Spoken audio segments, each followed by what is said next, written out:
اعوذ باللہ من الشیطان الرجیم، بسم اللہ الرحمن الرحیم، اللہم صلی علی محمد وعلی محمد، لاکھوں درود و سلام محمد وعلی محمد کی ذات پر۔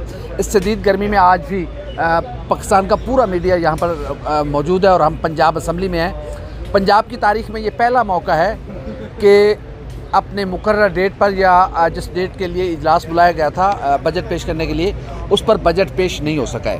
اس کی بہت ساری وجوہات ہیں، بہت ساری کمزوریاں، صرف اپوزیشن کی کمزوریاں نہیں ہیں یا صرف گورنمنٹ کی کمزوریاں نہیں ہیں۔ تو کچھ سینئر صحافیوں سے بات کرتے ہیں جو سالہ سال سے کر رہے ہیں۔ تو سب سے پہلے خواجہ نصیر صاحب سے بات کرتے ہیں، ایئر وائز نیوز سے خواجہ صاحب سے تعلق ہے۔ خواجہ صاحب ذرا سامنے آ جائے گا۔ محسن بلال صاحب، خواجہ صاحب بڑے خوبصورت آدمی ہیں، تو ان کا ذرا فوٹو بھی سب پلیز۔ خواجہ صاحب، آپ ظاہر ہے اتنے عرصے سے پنجاب اسمبلی کور کر رہے ہیں، کل کا جو واقعہ ہے اس کو آپ کیسے دیکھتے ہیں؟ بھائی کل کچھ بھی نہیں ہوا، صرف یہ ایک چیز سامنے آئی ہے کہ دونوں جانب سے ایگو کا مسئلہ ہے، ایک ڈیڈ اینڈ ہے ایگو پر۔ حکومت جو ہے وہ کیونکہ اپنے 10 اپریل سے جو یہاں پر ایکٹیویٹی ہوئی، جس طرح فورسز کا استعمال ہوا، ارکان اسمبلی کی بات درست ہے کہ ہمارے خلاف جو مقدمات درج ہوئے ہیں، جو ہمارے خلاف پرچے ہوئے ہیں، چار دیواری کے تقدس کا پامال ہوا ہے، اس پر باقاعدہ طور پر ایک تحقیقات ہونی چاہیے۔ اگر پرچے غلط ہے تو خارج ہونے چاہیے، یا کم از کم آئی جی پنجاب پولیس اور چیف سیکرٹری کو یہاں کے وضاحت دینی چاہیے کہ پرچے چھاپے یہ کس کے حکم پر مارے گئے۔ یہ مطالبہ درست ہے، لیکن دوسری جانب حکومت کا بھی مطالبہ درست ہے کہ جو میزانیہ ہے پنجاب کا بجٹ میزانیہ، کم از کم وہ تو پیش کرنے دیا جائے۔ اگر اس میزانیے کی آڑ میں بلیک میلنگ کی جاتی ہے تو بلیک میلنگ درست نہیں ہے۔ لیکن اوورآل کل صرف یہ ہوا ہے کہ پنجاب کے 12 یا 12.5 کروڑ عوام نے دیکھا ہے کہ ان کے نمائندے خواہ وہ حکومت میں ہیں یا اپوزیشن میں ہیں، ان سب کا مسئلہ اپنا اپنا ذاتی مفاد ہے۔ یہ اتنا بات ہوئی ہے۔ بہت شکریہ خواجہ صاحب۔ خواجہ صاحب نے بڑی خوبصورت بات کی، مختصر بات کی کہ کل لوگوں نے دیکھا کہ پنجاب کے جو لوگ ہیں یہ ان کا ذاتی مسئلہ ہے۔ تو ہم واصف محمود ہمارے ساتھ موجود ہے، GNN سے تعلق ہے۔ واصف صاحب، آپ نے کل ساری سچویشن کو کہیں گے، اس سچویشن ساری پہ؟ میرا یہ خیال ہے کہ جو کل پنجاب اسمبلی میں ہوا وہ پنجاب کی تاریخ میں کبھی نہیں ہوا، کہ جو بجٹ ہے وہ عوام کا حق ہے، اور جس طرح سے ذاتی انا کو درمیان میں لا کر خاص طور پر اسپیکر پنجاب اسمبلی کی جانب سے وہ تمام دن گزار دیا گیا، اور جس طرح سے عوام مہنگائی کی چکی میں پس رہی ہے، کچھ ریلیف ملنا تھا بجٹ میں کہ ان کی تنخواہوں میں اضافہ ہوتا، لیکن وہ ایسا لگ رہا ہے کہ وہ مہینہ اور نیچے لٹکے گا اور عوام مزید پسے گی۔ اور جس طرح سے کل اسپیکر پنجاب اسمبلی نے جوتیں لگائی ہیں ایوان کے اندر، وہ ایسے لگ رہا تھا کہ وہ اسپیکر نہیں ہیں، شاید کچھ نان سیریسنس بڑے عرصے بعد نظر آئے، تو پھر ذمہ داری۔ اچھا ٹھیک ہے جی، ہم سلمان بھائی سے بات کر لیتے ہیں۔ خاص السلام علیکم سلمان بھائی، کھڑے ہو جانا یار، آپ نوجوان آدمی ہیں، بیٹھے ہوئے تھکے ہوئے۔ کیسے کل آپ نے یہ ساری سچویشن دیکھی کہ پنجاب کی سیاست اور خاص کر مستقبل کیا ہوگا اس اسمبلی کا؟ دیکھیں الفت بھائی، کل جو ہوا وہ ایک بہت بڑی اگزامپل تھی اس بات کی کہ جی جو انا پرستی ہے وہ عوامی مفاد پر حاوی آ گئی۔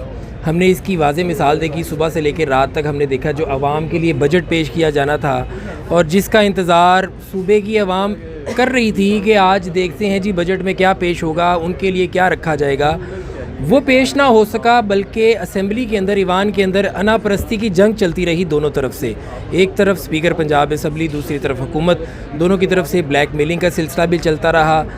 جو کہتے ہیں نا کہ جی ہاتھیوں کی لڑائی میں گیہوں پس گیا، تو کل یہی ہوا کہ ہاتھی لڑتے رہے لیکن عوامی مفاد میں پیش ہونے والا جو عوامی مفاد پستا رہا۔ محسن بلال صاحب ہمارے ساتھ موجود ہے۔ محسن بھائی، آپ یہ بتائیے گا کہ ایک تو کل سارا کچھ کیا ہوا، یہ 22 سالہ لالی پاپ کا کیا معاملہ ہے؟ یہ بھی ایک بات سنی ہے، وہ ہمارے دوست شعیب نے کی ہے، لیکن اچھا جب آپ یہ لالی پاپ کی انہوں نے بات کی، رانا مشہور احمد پریس کانفرنس کر رہے تھے کہ ایک 70 سالہ بندہ اگر ضد پر ہے، ضدی بچہ بنا ہوا ہے، تو اس کے لیے آپ نے کوئی ٹافی رکھی ہے، چاکلیٹ رکھا ہے، کوئی لالی پاپ رکھا ہے۔ تو مسلم لیگ نون کے رہنما رانا مشہور نے ایک زمانی جملہ اور بڑی انکشاف بھی کر دیا، جسے ہم سمجھتے ہیں کہ پتہ چلا ہے ادھر ادھر سے کہ جو ضدی بچہ ہے، اور غالباً ان کا اشارہ چودھری پرویز الہی کی جانب تھا کہ انہیں تو سنا ہے 22 سالہ لالی پاپ دے دیا گیا ہے تاکہ وہ نارمل रहें। तो बाद में एक और बात हुई कि नहीं 22 साल का नहीं, शायद 28 साल का लॉलीपॉप है। अब पता नहीं वो लॉलीपॉप क्या है, इससे क्या मुराद है राना मशहूद की। लेकिन ये है कि आजकल चौधरी परवेज़ लाई का जो रवैया है, जिस तरह हमने ये देखा कि किस तरह उन्होंने चौधरी फैमिली की जो वज़ादारी है, जो वज़ादारी की सियासत है, जो रख रखाव है, उसका जनाजा निकाला, वो बददुआएं देते हुए कि जब आपने इतना बड़ा एक स्टैंड लिया है, या पंजाबी में कहते हैं अगर पंगा लिया है तो फिर अगर आपने ऊँटों से यारी लगाई है तो अपने दरवाजे ऊँचे रखें, और अगर पंगा लिया है तो फिर दिल बड़ा करें। अच्छा, एक प्याज का पर्दा था चौधरी फैमिली की रख रखाव पर, वो मेरे ख्याल में अब ज़ाहिर है उनकी लड़ाई के बाद उतर गया, अब कोई माने या ना माने। लेकिन ये 28 साल या 22 साल लॉलीपॉप, इससे राना मशहूद की क्या मुराद हो सकती है? ये महज कोई इल्ज़ाम है या इसमें कुछ का नहीं है? कल खलील ताहिर सिंधु जो नून लीग के रुकन हैं, उन्होंने भी एक जुमला या इंकशाफ किया था कि खरबूजे को देखकर रंग पकड़ता है, और चौधरी परवेज़ लाई पे शायद इमरान खान का रंग जो है वो वाज़े होना शुरू हो गया है, और ये उसी रेफरेंस में बात की गई है। अब लॉलीपॉप कौन सा है? ये मोनस है, मुज़क्कर है, उनके बेटे का नाम तो मोनस है। तो अब देखिए मुअन्नस है या मुज़क्कर है तो ये बातें सामने आना शुरू हो जाएंगी। लेकिन आप ख़ुद अंदाज़ा लगाएं, मैं एक सीरियस नोट में बात कर रहा हूँ कि आप खुद ऐवान के अंदर भी होते हैं, बाहर भी होते हैं। चौधरी परवेज़ लाई 2 माह पहले इमरान खान की नैपियाँ बदलने की बात कर रहे थे, और ये कह रहे थे जी कि इसे कुछ पता ही नहीं है। कह रहे थे जी कि बुज़दार को तर्ज़ हुक्मरानी नहीं आती।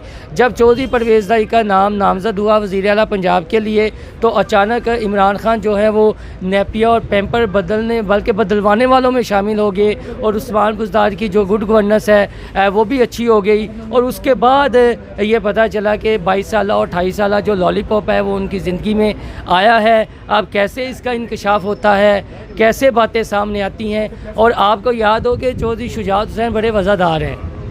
अगर आप उनकी किताब भी फिर आप बीती भी पढ़ें तो उन्होंने बहुत ज़्यादा इंकशाफात भी उसमें किए हैं। और एक बहुत सारे लोगों को शायद ये गलत फहमी है कि चौधरी ज़हूर इलाही शहीद जो हैं वो चौधरी परवेज़ लाई के वालिद है। नहीं, वो चौधरी शुजात हुसैन के वालिद हैं। और ये जो सियासी खानवादा चलता आ रहा है ये चौधरी परवेज़ लाई फैमिली का नहीं है, चौधरी शुजात की फैमिली ये का। वही चौधरी ज़हूर इलाही हैं जिन्होंने ज़ियाउल हक से कहा था कि मुझे वो कलम तोहफे में दे दे जिसमें जुल्फ़िकार अली फांसी लगाने पर दस्तखत किए थे। बिल्कुल बिल्कुल। तो आप वज़ादार फैमिली कहाँ से आ गई है? उससे नहीं, लेकिन उसके एवज़ में जो बात आपको बता रहा हूँ वो देखें ना कि तब डिप्टी प्राइम मिनिस्टर कौन बना था? परवेज़ लाई बना था। ये सियासत है। बहुत शुक्रिया मोहसिन भाई। ये लॉलीपॉप का आप भी इंतजार लॉलीपॉप, हाँ, ये वादा रहा आपसे कि राना मशहूद से हम पूछेंगे कि वो लॉलीपॉप कौन है, मुअन्नस है या मुज़क्कर है। बाकी पंजाब के अवाम जो लोग एक बिरयानी की प्लेट पे वोट देते हैं उनके लिए थोड़े से मनाजिर हैं। खुश होते हैं कि मेरे बेटे को दर्जा 4 की नौकरी मिल जाएगी, मेरी गली पक्की हो जाएगी। इतनी लग्जरी गाड़ियों में आने वालों को गरीब के मसाइल से क्या लेना देना?